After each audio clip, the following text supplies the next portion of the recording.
Welcome to IUP TV News. I'm Vincent Lowry. Tonight we bring you stories from Rain Day, the 6 o'clock series, and the Hawk Walk. And I'm Rachel Dawsey. Let's begin tonight by celebrating a new name for the College of Education and Communications. Reporter Tegan Schreckengoss gives us a closer look. What was once the College of Education and Educational Technology is now the College of Education and Communications, home to all of IUP's teacher preparation courses in the largest undergrad program of the college, Communications Media. We spoke with the Dean of the college, Dr. Laura Luca-Hines, about the name change. The College of Education and Communications, we think, is a much more comprehensive and inclusive name. So not only was Communications Media, as a significant part of our college, not represented with the Education and Educational Technology name, there are other areas that didn't fall well within that umbrella. Another one that's communications related is the speech language pathology and audiology programs under communication disorders. So we believe that education and communications not only brings in the communications media major, but also that communications disorder major. Now, if we wanted to be really inclusive, we would have tried to also find some terms that would bring in some of our graduate programming and counseling and psychology, but that became really difficult, and so we felt the name education brings under all of those areas of education and allied educational areas, and then communications brings in all of those communications related areas. Dr. Jeff Fertangeli was responsible for designing all the college's new marketing materials. A few of the marketing materials created include a high five highlighter, a travel phone charger, and a temperature-changing cup. All the products created fall in line with the college's new slogan. The slogan that we're using, Inspire, Transform, Lead, represents the mission of our college and of all of our departments. After a long process starting in the spring of 2017, the college received a new identity. On opening day, a banner was placed on Stouffer Hall letting IUP know the department had received a new name. The College of Education and Communications rebranding efforts were launched during the beginning of the fall semester. I'm Tegan Schreckengoss reporting for IUP TV News. The name change isn't the only exciting event on campus so far this year. National recognition for IUP as a top university continues with the latest ranking from national publications. For the 24th straight year, U.S. News and World Report lists IUP as one of the best national universities. Forbes includes IUP as one of America's top colleges, and Money Magazine includes the university on its list of best colleges for your money. Some of the criteria used for including institutions on these lists are affordability, graduation rates, alumni success, and student satisfaction. I agree. IUP is a great place for many students to flourish. There are so many opportunities for our students. Reporter Peyton Marcajon gives us a look at some of those opportunities with her trip to Crimson Blast this week. Diverse organizations from all over campus are here today for Crimson Blast, and I had a chance to talk with a few of these groups. Crimson Blast is an event put on by the Center for Multicultural Student Leadership and Engagement. This event gives organizations a chance to get noticed and communicate to students what they stand for. Our organization is for anyone who's interested in Korean culture, Korean food, Korean music, just Korea in general. We want to help students learn more about Korea and interact with Korean students on campus. We stand for passionate, outgoing individuals with zeal. We're a model team here on campus. We do fashion shows, we dance, we do a lot here. Hi, my name is Brianna Chiplin. I'm secretary, and yes, we do a lot. We do community service. We offer a lot. We let girls come into our group and learn things they never learned before, and it's just really fun. Well, what the Latino Student Organization does is we kind of promote multiculturalism about Hispanic cultures and Latino cultures throughout the campus through events. We have meetings every Tuesdays where we talk about specific topics such as natural disasters that happen in other countries, current events, and we kind of just educate people about, stuff that happens in other countries. These organizations all stood for something different, but one thing they all had in common was their goal of building a welcoming community at IUP. We get to meet students who are interested in Korea, and even people who aren't interested in Korea, we get to teach them a little bit about Korea, Korean culture, Korean food, music, all that kind of stuff.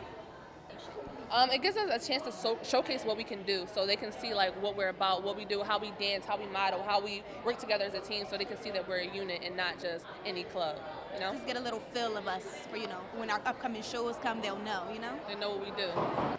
This event has benefited our organization because we are able to expand more and kind of catch the attention of more people, whether it's through that or even through IUP Day. We've had a lot of great turnouts at our meetings because of it, so really thankful for that. Of course, these organizations shown were not the only organizations at the event. There were nearly 30 groups, all with varying interests, including different cultures, genders, and ethnicities. If you would like to join or get more information about any of these groups, you can always find them on Crimson Connect through your My IUP account.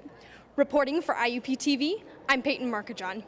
This week for Hawk on the Block, reporter Alexi Vakonin asked people around campus where they would like to travel.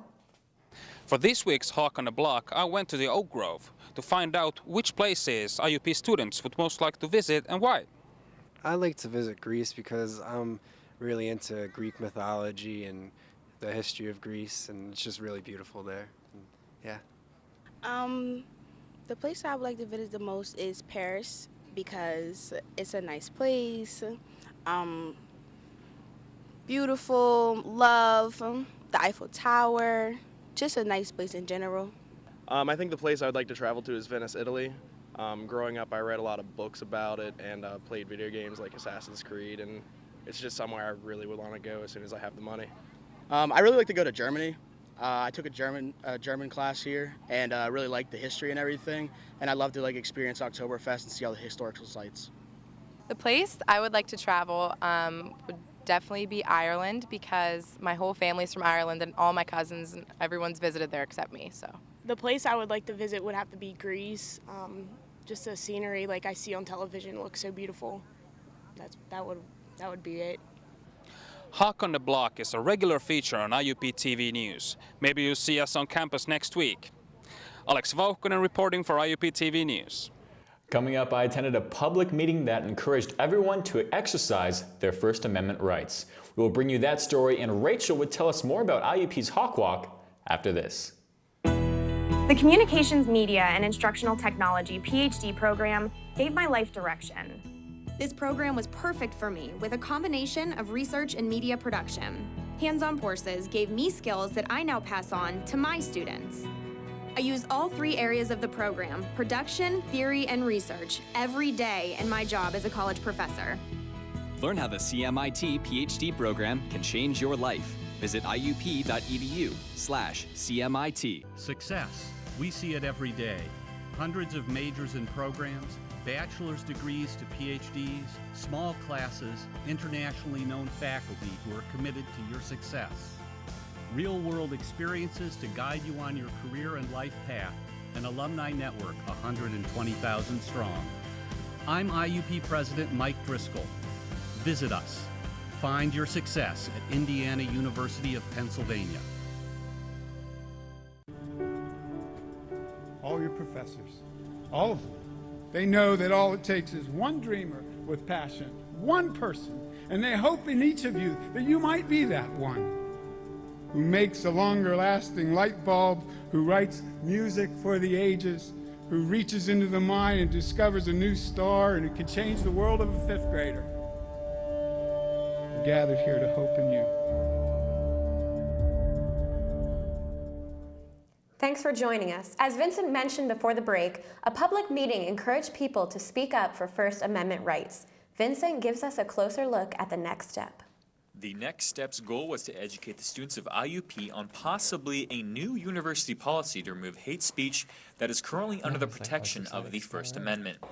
College campuses nationwide will be able to take the consequences of hate speech into their own jurisdiction. One of the many pioneers at IUP to push for campus-wide support is Charles Wilson Adams. Tonight we just simply educated people who weren't educated before. Like I said, a lot of students didn't know the difference between a civility statement and a policy and why we couldn't have a policy. So now that they're educated, it's definitely a positive step because now they're more aware of what's going on and they're aware of why things has to happen and what we have to do to make that happen. There are 2 different petitions, okay? So what I showed you guys tonight started as a letter from our staff saying that they support us and everything like that. And then it was an announcement by President Driscoll that the letter that I recently referred to would be turned into a petition. So all of those signatures would in terms go on to the petition that we have.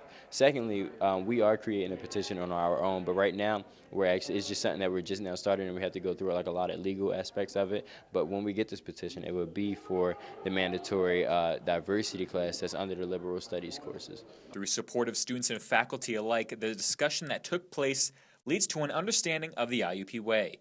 Student Government Association President Brian Swat tells us about the culture of the conversation. The IUP way is a culture that's founded upon the values and principles by which we should be leading and conducting ourselves as IUP students. It's something we should all strive and set out to be. It's expectations set forward by the university, and it's something that we expect to get into ourselves as students as we enter into this university. But it's about talking things civilly. It's about understanding that we may not agree with each other all the time, that we may disagree with each other on some points, but we can have that type of discussion, that type of debate in a very civil and collegial way, and then at the end of the day we can still walk away respecting each other, and we can go out into the real world and approach real challenging things and develop real sustainable effective solutions to these types of things that we see. So IUP is great in preparing our students for the real world in that, and that's what the IUP way is.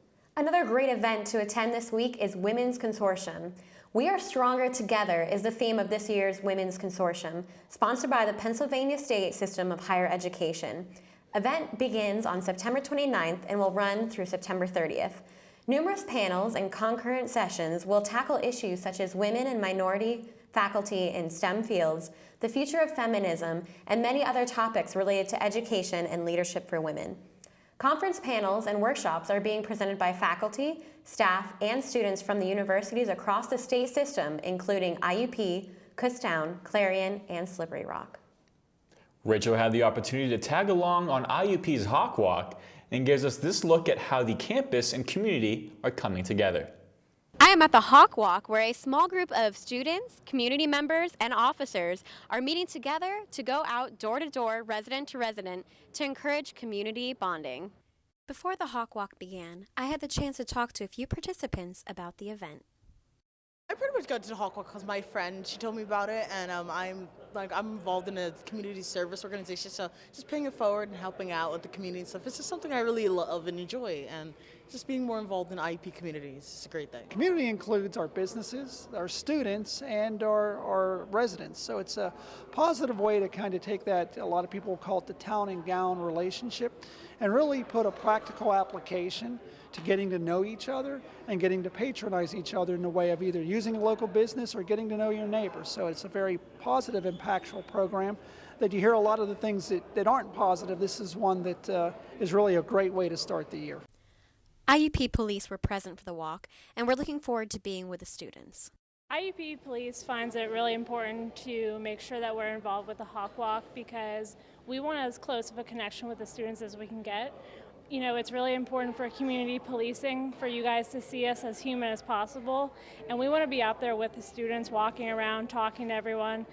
We want students to see familiar faces in police officers. We don't want you to encounter us and say, oh, I've never seen them ever before.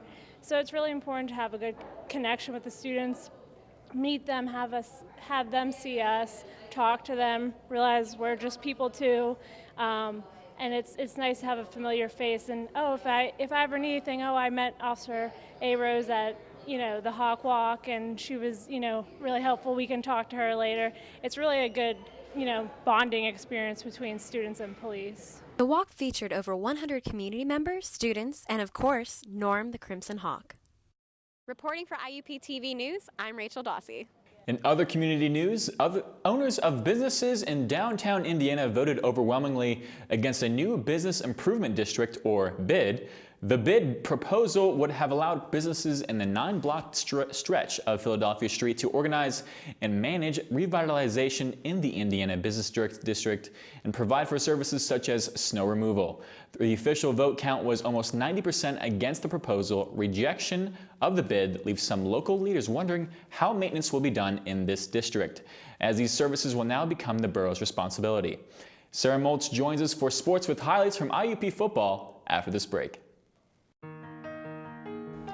Receiving a Jefferson Award for public service was an honor I will always cherish. I've known since I was very young that I wanted to help make a difference, but I didn't create an organization to win an award. I did it because as a teacher, I believe all kids deserve a good start and a shot at high achievement. I'm April King, a graduate of Indiana University of Pennsylvania. Get my story at iup.edu. It's hard to explain. It just became home. There are hundreds of majors and programs, bachelor's degrees to PhDs, small classes and faculty that really get to know you. Amazing internships and everywhere, programs that help to find a job that is right for you. It's what IUP is about, a commitment to your success. See it for yourself. Visit us, Indiana University of Pennsylvania. Find your success. What does it mean to have a college degree? I can finish what I started. I can compete for my dream job. What does it mean to have an IUP Communications Media degree? I can get a promotion. I am going to be a leader in my community. What does it mean to get your IUP degree online? I can afford it. I'll have a mentor. I did it on my own time. Face-to-face, professor support when you need it at our North Point campus. Find out how easy it is to get your degree from IUP. Hi everyone, I'm Sarah Moltz and welcome to another week of Hawk Zone Sports. If you haven't heard, the IUP women's field hockey team grabbed a huge victory this past Saturday, taking down 6th-ranked Millersville 1-0.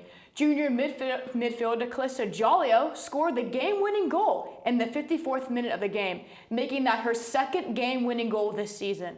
This is the second time this season the Crimson Hawks have taken down a top 10 team in the conference, beating the Kutztown Golden Bears earlier in the season. The IUP football team also took home a win after beating Edinburgh on Saturday 38-7. The IUP defense intercepted 5 passes and gave up just 287 total yards. Sophomore linebacker Damon Lloyd picked up 2 of the 5 interceptions and also tallied 6 total tackles. Superstar quarterback Lenny Williams impressed as always, throwing for 4 touchdowns and picking up 274 total yards. After the win over Edinburgh, IUP football is now 4-0 and headed to Greensburg this Saturday to face off against Seton Hill. The IUP women's volleyball team also had success this past weekend as senior outside hitter Natalie Signetti hit the 1,000 career kill milestone, helping IUP to a 3-set conference win over Kutztown. Signetti takes a spot as the 5th player in program history to reach 1,000 kills. Saturday's victory was the 5th straight win for the Crimson Hawks, improving their record to 11-3 overall and 2-0 in the Pennsylvania State Athletic Conference. Locally, the Homer Center varsity football team from Homer City remained undefeated with a 5-0 record. Homer Center stands in 2nd place in the Heritage Football Conference.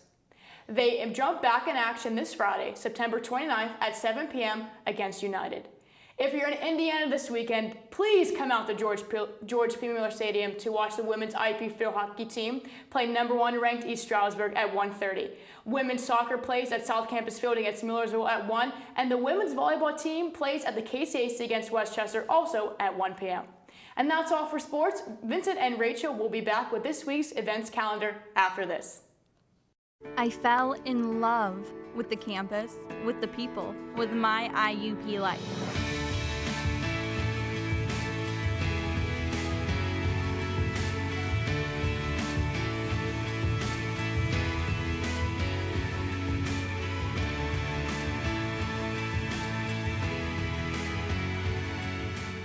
See it for yourself. Visit us, Indiana University of Pennsylvania. Find your success. The brain is a remarkable organ. It's almost infinite in its capacity. Its ability to reach its full potential is limited by only one thing: the heart. For if the heart isn't fully engaged in what you're doing, if you have no drive, no passion, the brain will simply go through the motions. Find your success at Indiana University of Pennsylvania. Receiving a Jefferson Award for public service was an honor I will always cherish. I've known since I was very young that I wanted to help make a difference, but I didn't create an organization to win an award. I did it because as a teacher, I believe all kids deserve a good start and a shot at high achievement. I'm April King, a graduate of Indiana University of Pennsylvania. Get my story at iup.edu. Welcome back. IUP's 6 o'clock series is a regular feature at IUP, and reporter Paige Kreischer brings us a story from this week's program about politicians and social media and the First Amendment. So Congress shall make no law respecting an establishment of religion. The 6 o'clock series is a series of panels where students, faculty, and members of the community have the chance to discuss current issues and see them from different perspectives. During September 25th's discussion, the panelists focused on politicians blocking social media pages, including Donald Trump and his use of Twitter, and social media corresponding with the First Amendment. Panelists weighed in on this in a variety of ways. So we heard from Dr. Gwen Torges from political science, and she's a First Amendment expert, so she was really talking about what is the question that this comes down to, and is this Twitter account actually Donald Trump the man, or is this Twitter account Donald Trump the president? Even with the First Amendment in place, social media platforms still have their own terms and conditions. A question posed by Professor Calderon was, is your speech protected on these social media platforms? So your speech isn't protected there. They can decide that actually no, you are violating their terms and conditions. Social media is a public space, and so the line between public and private has really been blurred there. And then we heard from Christine Baker, Dr. Christine Baker from History, who just talked about her own use of Twitter and the kinds of regulations or recommendations that Congress gets, and she really emphasized that actually the recommendations for their Twitter and social media use are pretty vague, so they don't have a lot, politicians don't have a lot of guidance. The panelists also brought up points about protecting your online profile and what impacts your post online may have on your reputation. When you're posting, you're leaving this trail, and you are setting up an image, and that image leads to a reputation. And I think those words were really helpful. You have this digital footprint, and you have to brand yourself. It sounds callous, but it's something to think about. For IUP TV News, this is Paige Kreischer. Reporter Jackie Gillis has been following the events of the Haven Project and has this story about Rain Day in the Oak Grove. It's a beautiful day here at IUP, so you might be wondering why there are umbrellas all around the Oak Grove. These umbrellas are here to raise awareness for Haven Project's Rain Day.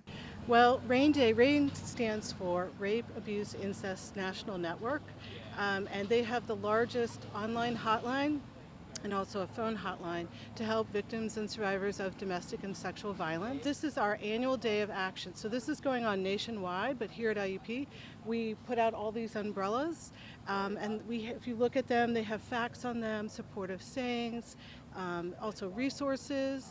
We put this out to raise awareness, but also to show that we support victims and survivors of sexual assault and domestic violence. Well, because it's Rain Day, we put the umbrellas out, and I think they make a really great visual display. We've seen a lot of people come by and take pictures, and we're very excited about that. It's something that you really can't ignore. We have a lot of different organizations, a lot of Greek organizations. We have different like we have the counselor, student education, they came and did one. We have like umbrella making workshops. We had a couple last week, and so we invite any organization or anyone, an individual can come by, decorate an umbrella, and we put it out. We have these, we keep these umbrellas from year to year, and so as you can see, we've got quite a lot, but we like to keep growing. I'd like to, at some point, be able to blanket the entire Oak Grove. IUP's project is just a part of Rain Day's national event. Counseling and support for students who have experienced sexual violence is one of the many services offered by the Haven Project. Reporting for IUP TV News, I'm Jackie Gillis.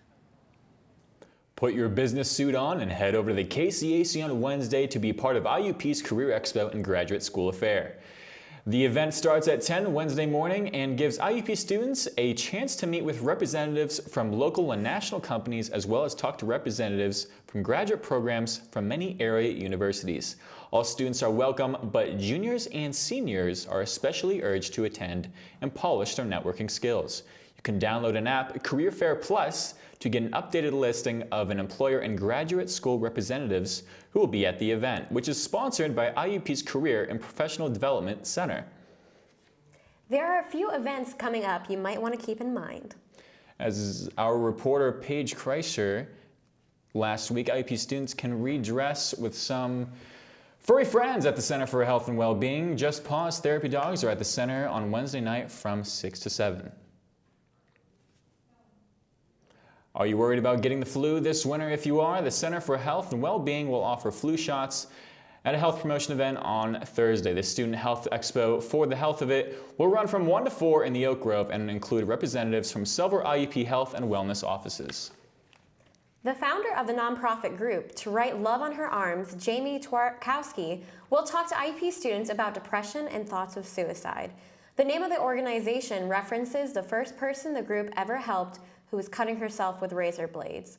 Twarkowski's presentation is sponsored by IUP Static Group and will be Thursday at 8 in the Hub. The Student Cooperative Association will host the Homecoming Showdown on Tuesday afternoon. Groups of students can register to compete for prizes with competitions in ladder golf, dodgeball, and an obstacle course. Gift cards, t-shirts, and tickets to upcoming IUP shows are some of the prizes teams can win. IUP's Center for Multicultural Student Leadership and Engagement presents the courtroom drama, The Defamation, on Tuesday at 7 in Gorell Recital Hall. We thank you for watching IUP TV News. But before we leave you tonight, one last story to mention. Downtown Indiana will host Oktoberfest on Saturday afternoon from 2 to 6. The event features tastings from several craft breweries, including Indiana's Levity Brewing and Noblestein Brewing. The event also features food trucks and music in the old parking lot of the Old Borough Building on North 7th Street. Tickets are available from the Downtown Indiana office. For all of us with IUP TV News, I'm Vincent Lowry.